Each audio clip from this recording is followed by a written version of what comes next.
간절히 기도합니다. 1월 한 달 동안 우리 교회 주제 영적 부흥으로 세상의 희망이 되자 하는 그 주제를 가지고 설교하고 있습니다. 지난 첫 주에는 하박국 선지자의 입술을 통해서 주신 말씀을 가지고 영적 부흥은 하나님께서 계획하신 일이 우리 안에 이루어지는 것이다, 그런 말씀을 함께 나누었습니다. 오늘은 함께 읽은 히브리서 13장 말씀을 의지하여서 교회가 세상의 소망이 되려면 어떠한 교회가 되어야 하는가, 그것을 함께 나누려고 하는데요. 말씀을 통해서 한 3가지를 함께 나누고 2019년도에는 우리 숭실교회가 이런 모습을 가진 교회가 되면 좋겠다 하는 비전을 품고 저와 여러분이 돌아가면 좋겠습니다. 첫 번째로 오늘 말씀에 보면요, 교회가 세상의 희망이 될 수 있기 위해서는 교회가 진정 있어야 할 자리가 어디인가를 깊이 생각해야 된다, 그렇게 교훈하여 줍니다. 교회가 있어야 할 자리는 바로 세상 한가운데 이어야 한다, 그렇게 말씀합니다.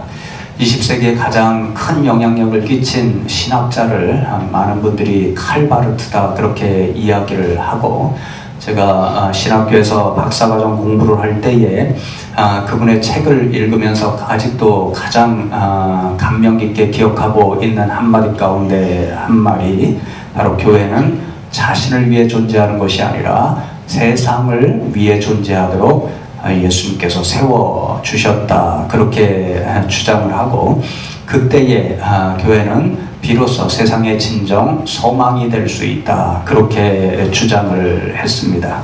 오늘 본문에 보면요, 읽지는 않았지만 10절 말씀에 보시면 이렇게 말씀합니다.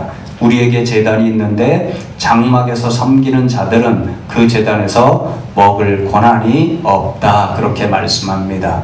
우리는 지금 사도 바울로부터 서신을 받고 있는 히브리 공동체, 예수님을 그리스도로 영접한 교회 공동체를 이야기하고요. 장막에서 섬기는 사람들, 그 사람들은 유대인들을 가리키고 있습니다. 예수님이 하나님의 아들 메시아 그리스도라는 사실을 모르기 때문에 여전히 자신들이 예배할 곳은 장막이다, 이렇게 생각하는 사람들이죠. 장막은 애굽의 광야, 애굽으로부터 나온 이후로 광야에서 살아갈 때는 성막교회, 청막교회를 이야기하고요. 솔로몬이 예루살렘 성전을 지은 이후에는 이 장막은 예루살렘 교회를 가르칩니다. 유대인들은요, 예루살렘 성전에서만 하나님 앞에 예배할 수 있다, 그렇게 생각했지요. 그래서 수많은 유대인들이 흩어져 살면서도 1년의 주요한 절기마다 예루살렘 성전에 찾아와서 예배하는 사람들로 살아가야 했습니다. 세상에서 오로지 참된 교회, 참된 제단, 참된 예배의 자리가 있는 곳은 예루살렘 성전밖에 없다, 그렇게 생각했기 때문이죠. 그런데 그렇게 예수님을 믿지 못하는 유대인들이 참여할 수 없는 제단, 참석할 수 없는 예배의 자리, 교회가 있다, 그 말씀인데요. 그곳이 어딘가? 바로 예수 그리스도의 십자가, 그 십자가가 서 있는 자리는 어디든 예배의 자리가 되고 교회의 자리가 된다, 그렇게 말씀합니다. 그래서 여러분 12절 말씀을 보시면, 그러므로 예수도 자기 피로써 백성을 거룩하게 하려고 성문 밖에서 고난을 받으셨다, 그렇게 말씀합니다. 유대인들에게는 오로지 예루살렘 성전 안에 있는 그 제단만이 예배의 자리였고, 성문 안에 있는 예루살렘 그 성전만이 교회이고, 거기에 있는 제단에서 짐승을 잡아 하나님 앞에 드릴 때에 거기에서만 거룩해질 수 있다, 그렇게 생각을 했습니다.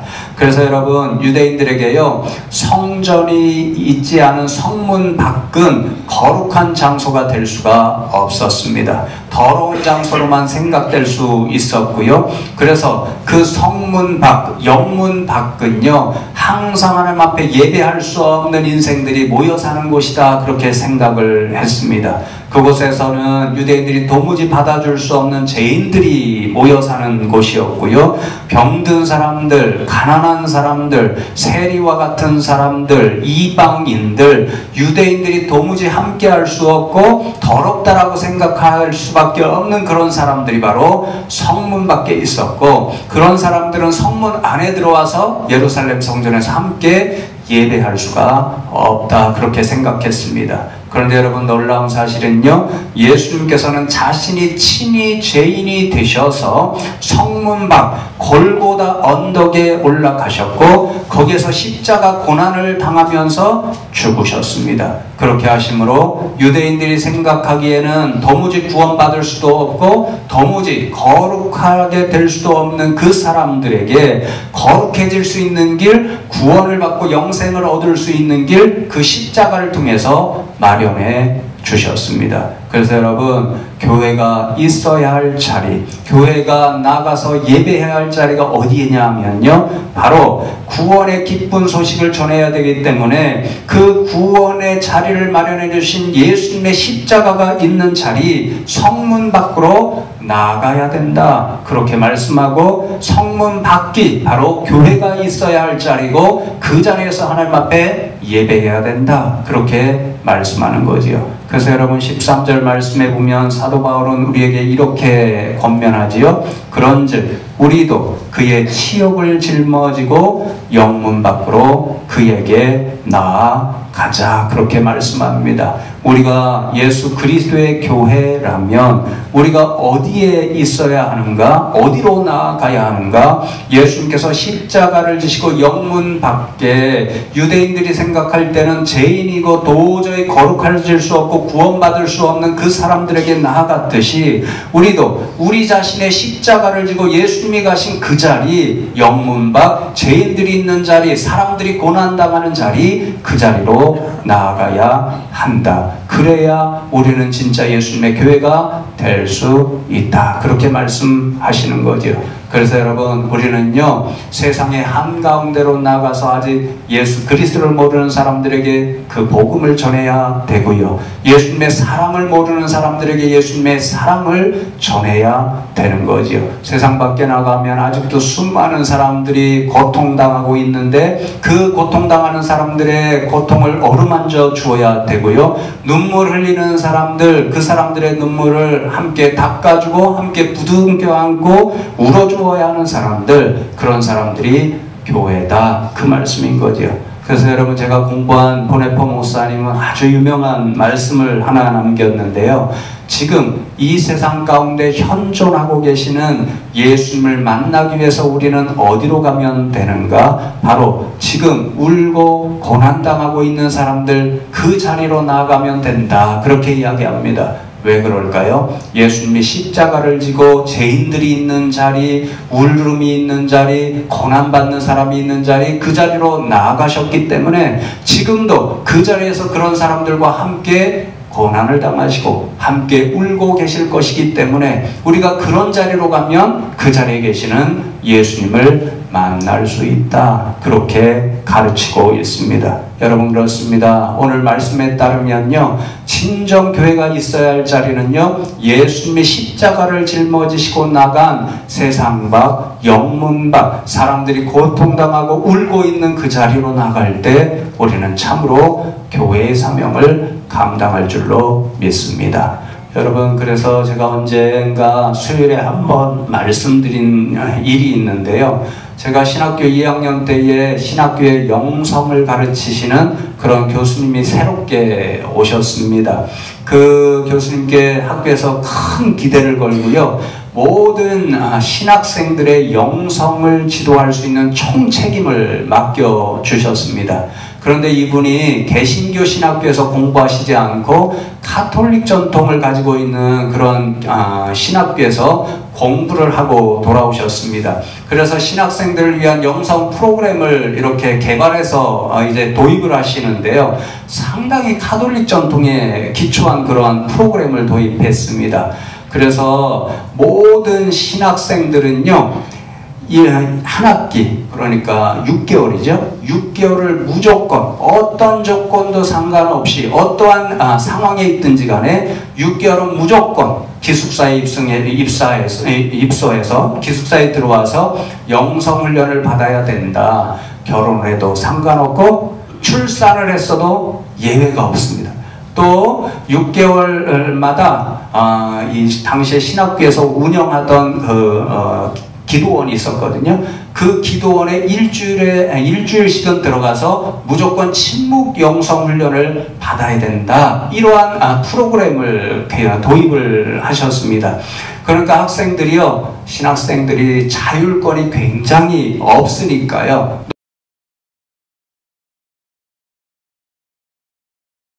했습니다. 그래서 많은 불평의 소리가 있어서 이제 신학생의 대표들이 총장님과 그 영성지도 하시는 교수님을 찾아가서 이런저런 제안을 하게 되었는데요.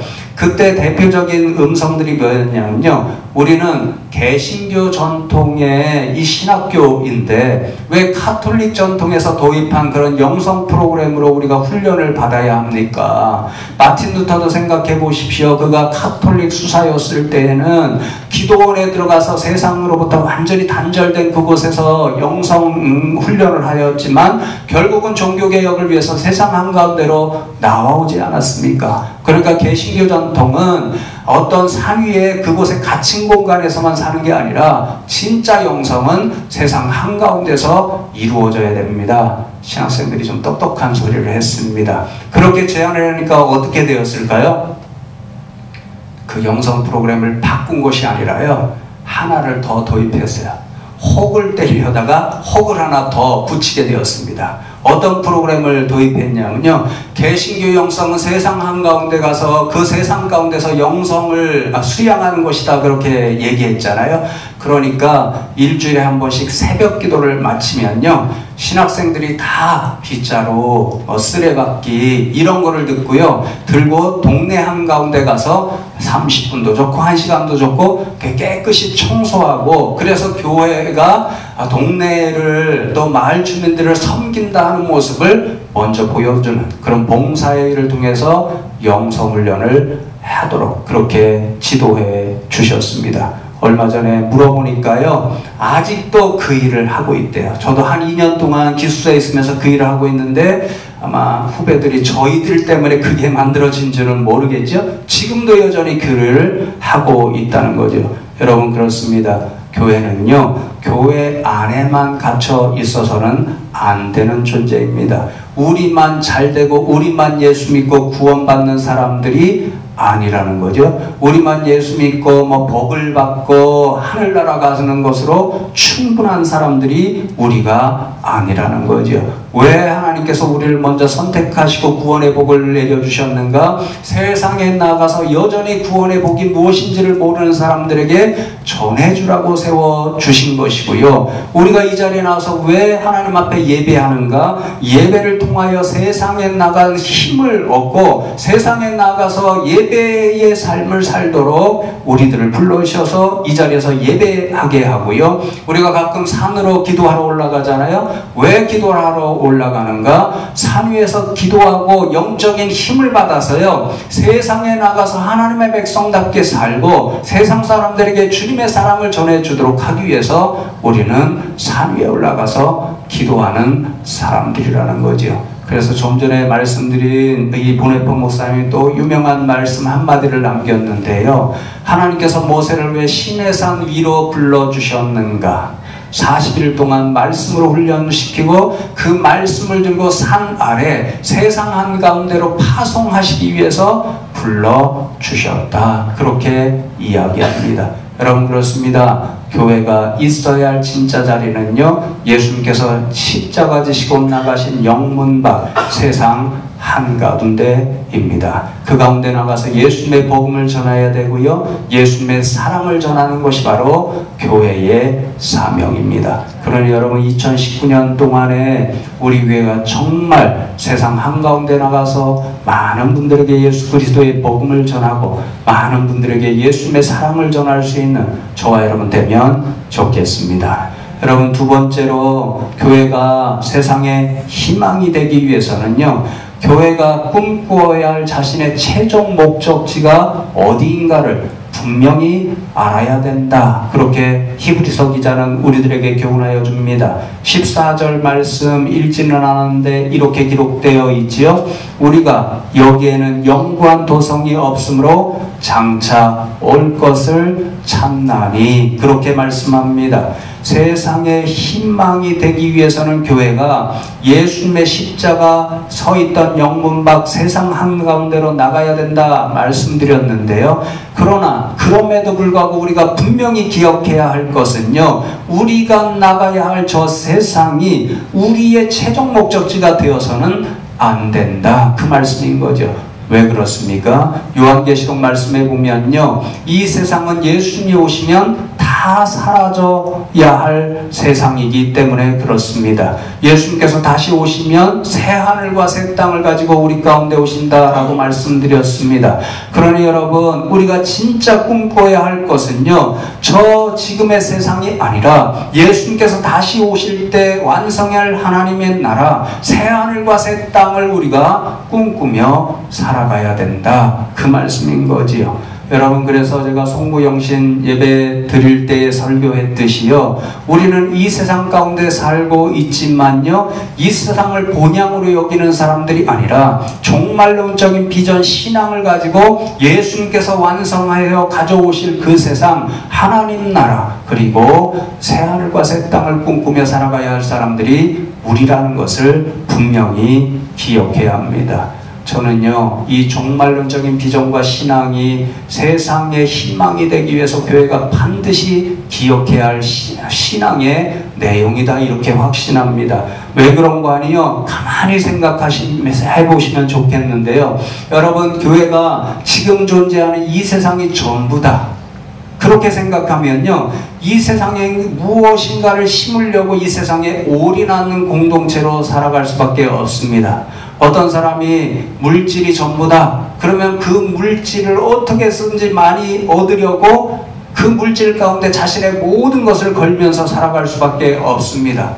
어떤 사람이 건강이 최고야 그러면요, 자신의 육신의 건강을 위해서 모든 시간과 모든 물질을 투자하면서 살아갈 수밖에 없습니다. 어떤 사람이 사랑하는 일이 전부야 그러면요, 사랑하는 사람들에게 자신의 모든 것을 걸고 투자할 수밖에 없습니다. 마찬가지로 교회가 하나님 나라의 비전을 새로 완성될 그 나라를 꿈꾸지 않고 지금 존재하는 세상으로 전부야, 끝이야, 그렇게 생각하면 교회 역시 이 세상의 모든 것을 걸고 투자하고 올인할 수밖에 없습니다.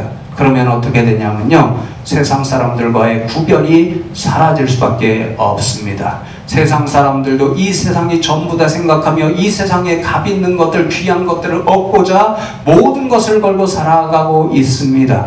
똑같이 교회가 이 세상이 전부라 생각하고 이 세상의 모든 것을 걸고 모든 것을 얻으려고 애쓴다면요, 결국 교회와 세상이 똑같잖아요.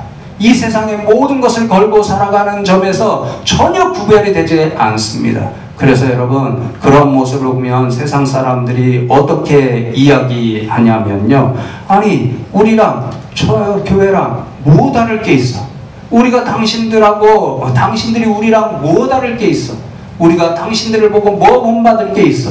이렇게 얘기할 수밖에 없으니 교회가 세상에 희망의 메시지를 전할 수가 없게 되어버리는 거지요. 여러분, 저도 그럴 수 있는 사람이기 때문에 아주 조심스러운데요, 요즘 교회가 많은 실수를 하기 때문에 종종 세상으로부터 걱정거리가 되고 있습니다.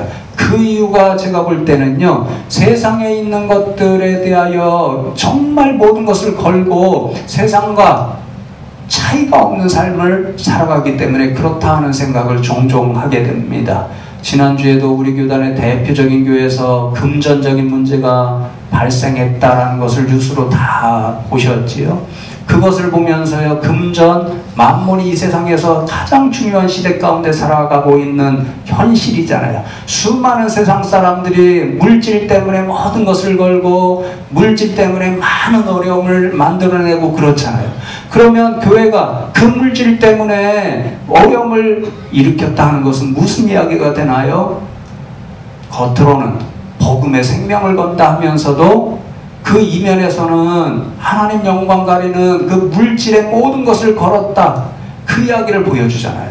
그러니 세상과 차별이 없습니다.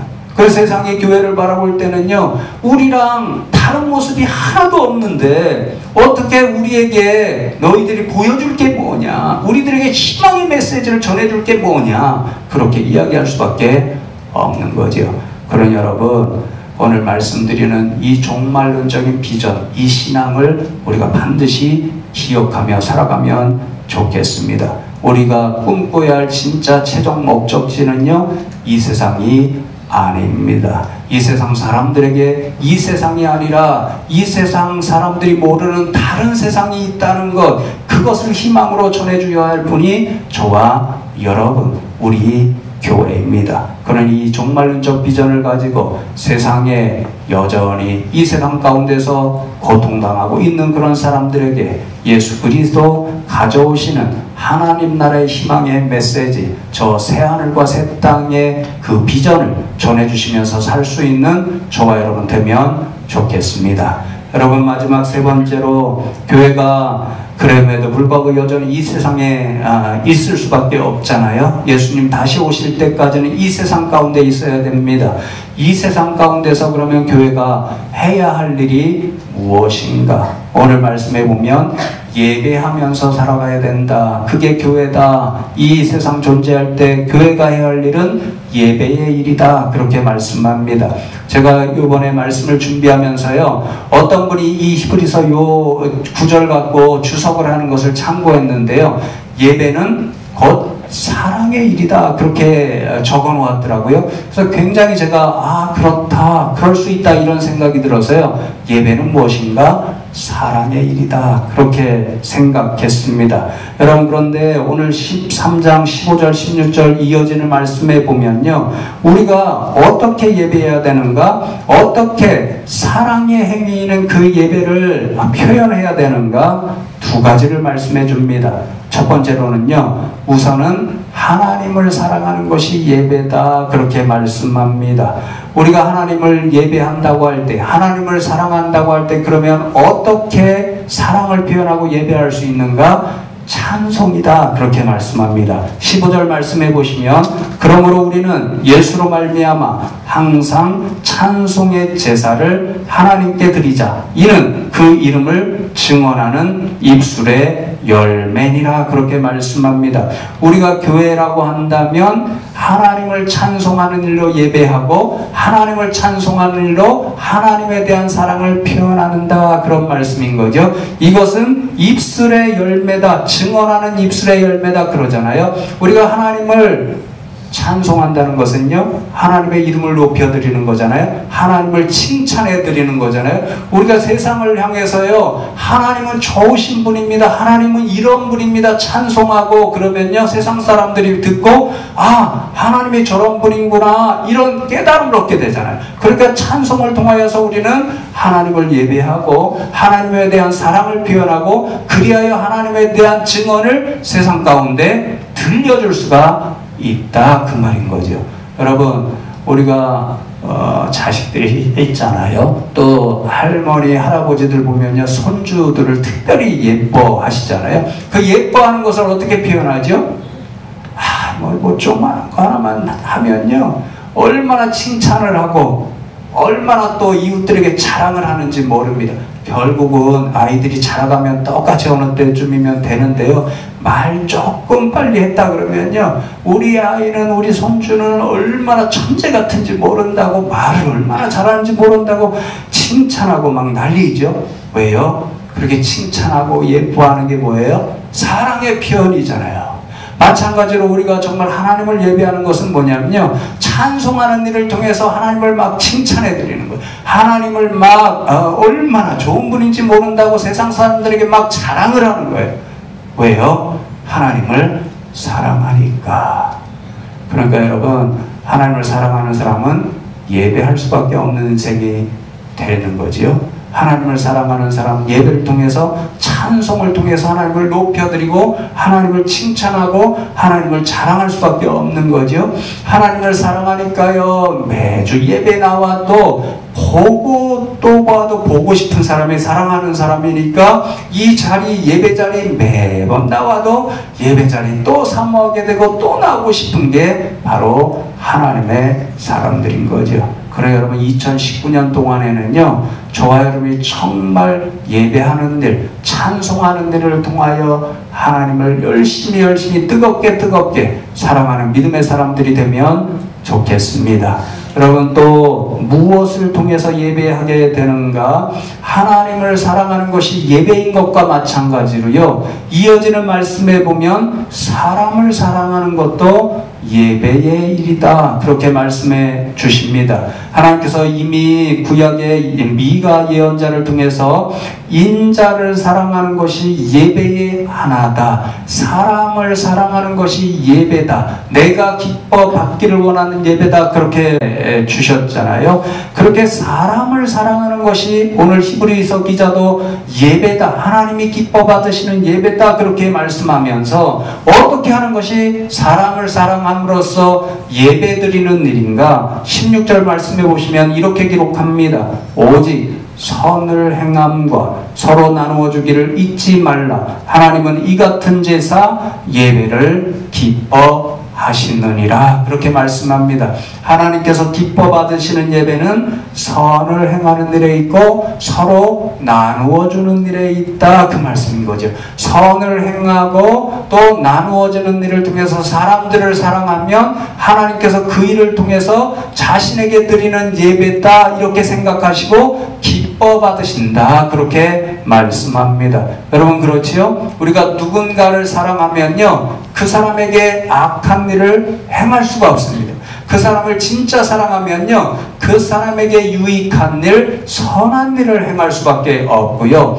또 우리가 어떤 사람을 진짜 사랑합니다. 그런데 그 사람이 배를 굶고 있습니다. 너무너무 배고픈데, 아유 그래, 내가 먹을 것이 없으니까 그냥 굶어, 이렇게 얘기하는 사람 없습니다. 자신이 정말 사랑하는 손주가 배고프다면요, 없는 것도 찾아서 주는 것이 우리의 마음입니다. 사랑하니까 그런 거죠. 그러니까 사랑하는 사람들은요, 선을 행하게 되어 있고, 또 사랑하는 사람들은 자기가 가진 것을 나누는 일을 할 수밖에 없는데, 그런 일이 있을 때 하나님께서는 그 모습을 보시고, 그래, 이것이 내가 기뻐 받는 예배야, 이렇게 말씀하신다, 그 이야기죠. 여러분, 그래서요, 이제 마지막으로 여러분들에게 이런 생각들을 나누고 이제 말씀을 맺으려고 하는데요, 우리가 숭실학원을 많이 지원하잖아요. 영적으로나 물적으로나 지원하잖아요. 저는요, 이게 이 시대를 위한 엄청나게 하나님께서 부어주신 비전이요, 사명이라고 생각합니다. 저 학원에요, 1년에 2,000명에 가까운 아이들이 있는데요, 저와 여러분이 영적으로 물적으로 후원해서 저 가운데서 정말 예수님을 모르는 한 친구가 예수 그리스도를 알게 되고요, 이 다음에 우리나라의 엄청난 지도자가 되고 이 땅의 교회를 위하여 굉장한 지도자가 된다, 이렇게 생각하면요, 하나님께서 얼마나 기뻐하실까, 이런 생각을 제가 생각하면요, 마음이 막 부풀어 오릅니다. 그러니까 무슨 말씀이냐면요, 하나님께서 저와 여러분에게 숭실학원을 영적으로 또 물적으로 지원할 수 있는 사명을 주셨는데, 그 사명을 우리가 감당하면 그 일을 보시고, 그래, 하나님께서 그래, 내가 기뻐 받는 예배를 너희가 하고 있는 거야, 이렇게 인정하신다, 그 말씀인 거죠. 여러분, 우리가 또 매년 숭실 세형 장학 사업을 통해서 몇몇 학생들에게 장학금을 전달합니다. 하나님이 보실 때는 이게 사랑의 일이잖아요. 선한 일이고 우리가 가진 것을 나눠주는 일이잖아요. 그래, 하나님이 그것을 보시고도 그래, 너희들이 지금 내가 기뻐하는 예배 행위를 하고 있는 거야, 이렇게 인정해 주시고요. 또 우리가 매달 한 번씩 숭실 음식 나누기 운동을 통해서 지역의 어려운 분들에게 음식을 나누어 드리는 일을 하잖아요. 그러면 하나님께서 그것을 보시고도 흐뭇해하시면서 그래, 이게 내가 기뻐 받는 예배의 하나야, 이렇게 말씀하시는 거죠. 여러분, 이제 지난주부터 주보에 여러분들에게 우리 말레이시아 이 선교 사업을 위해서 협조해 달라고 하는 부탁을 드리고 있습니다. 여러분들이 어떤 부담을 안 가지시면 좋겠고요. 하나님이 감동 주시는 대로 자유롭게 동참하시면 되는데요. 말씀드렸죠. 지난해에 중학교 교사 2개를 건축했고요. 이제 20일이 되면 두 번째 선교팀이 가서 다른 학교와 다른 교회와 협조해서 나머지 2칸을 짓고 돌아오게 됩니다. 그것으로 끝날 수가 없어요. 왜냐하면 그것에 중학생들이 이제 1학년이 이미 시작되었고 2학년이 시작되고 내년은 3학년이 시작됩니다. 그러면 아이들은 많아지는데 그 선교사님의 그 재정적인 여건은 한정이 되어 있으니까요. 그 아이들에게 점심을 제공해야 되고 그 아이들에게 수업의 여건을 제공해 주어야 그 아이들이 공부를 할 수 있고 먹을 수가 있습니다. 그러니 학교 교실 짓는 것으로 끝날 수 없어서 여러분들에게 협조의 부탁을 드린다라고 지난주에도 광고해 드렸잖아요. 근데 저는 확신합니다. 하나님께서 그런 일을 우리가 할 때에 그게 선한 일이고 유익한 일이고 또 나누는 일이기 때문에 사랑의 일이다 그렇게 판단하시고요. 하나님이 그 일을 보실 때 그래 이것도 역시 내가 기뻐 받는 예배야 이렇게 말씀하실 것이기 때문에 그렇습니다. 제가 지난해에도 선교 그 사역을 다녀와서 여러분들에게 감동 받았다는 말씀 전해드린 일이 있잖아요. 그 모든 것을 마치고 이제 거기에 선생님들로 수고하시는 그분들이 와서 감사 표현을 하면서 전하는 것이요. 한국교회가 왜 이러는지 이해할 수가 없다. 자신들의 것도 아니고 자신들이 이곳에 와서 무슨 큰 이익을 얻는 것도 아니고 오히려 자신들의 물질을 들이고 자신들의 힘과 시간을 들여서 이렇게 밤새도록 이 건물을 지어주고 그럼에도 불구하고 기뻐하는 모습을 볼 때 우리가 이해할 수가 없다. 이게 교회의 모습인가? 이렇게 이야기하는 음성을 들었습니다. 여러분 이게 무엇을 말하는 거죠? 바로 교회가 이러한 일을 할 때 세상 사람들에게 희망의 메시지를 전달한다는 것을 말씀해 주는 거죠.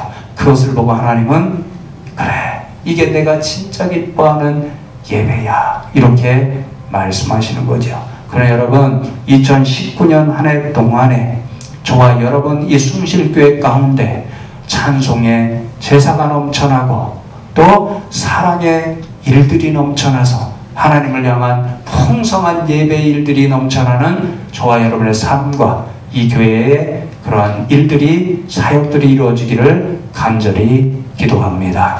오늘 말씀 기억하면서 잠시 하나님 앞에 믿음으로 기도하는 시간을 가지면 좋겠습니다.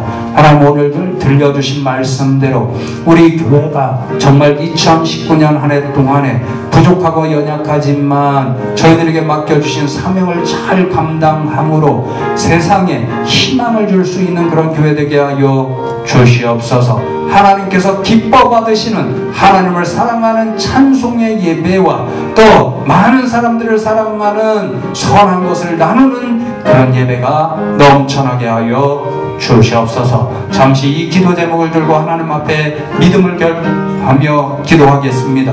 하나님 감사합니다. 오늘도 저희들을 불러주시고 말씀을 통하여서 우리가 2019년 동안에 어떻게 어떠한 모습의 교회로 살아가야 세상에 희망을 줄 수 있는 주님의 교회가 될 수 있는지 깨닫게 하시니 감사함을 드립니다. 하나님 오늘 주신 말씀대로 우리가 교회가 있어야 할 자리는 바로 예수 그리스도 십자가 나갔던 그 자리 세상의 자리임을 저희들이 알았사오니 더욱더 세상으로 나가서 하나님의 이름을 찬송하고 또 많은 분들에게 예수 그리스도의 사랑을 전할 수 있는 우리 교회가 되게 하여 주시옵소서. 그래야 세상의 많은 사람들에게 복음 때문에 또 예수 그리스도의 사랑 때문에 감동을 주고 희망을 줄 수 있는 우리 성도님들과 우리 교회가 되게 하여 주시옵소서. 주여 도와 주시옵소서. 하나님 감사합니다. 오늘도 저희들을 불러주시고 말씀을 통하여서 우리가 2019년도에 살아갈 교회다운 모습이 어떤 모습인지 깨우쳐 주심에 감사함을 드립니다. 오늘 우리가 말씀을 통해서 깨달아 알았사오니 2019년 동안에 우리 성도님들에게 복을 주시고 믿음을 더하여 주셔서 우리 교회를 통하여 세상에 나가 섬기는 일, 주의 복음을 전하고 주님을 사랑하는 일, 그리하여 하나님께서 정말로 기뻐 받으시는 찬송의 제사와 또한 사랑의 예배를 드릴 수 있는 우리 교회와 성도님들 다 되게 하여 주시옵소서. 감사하고 예수 그리스도의 이름으로 기도하옵나이다. 아멘.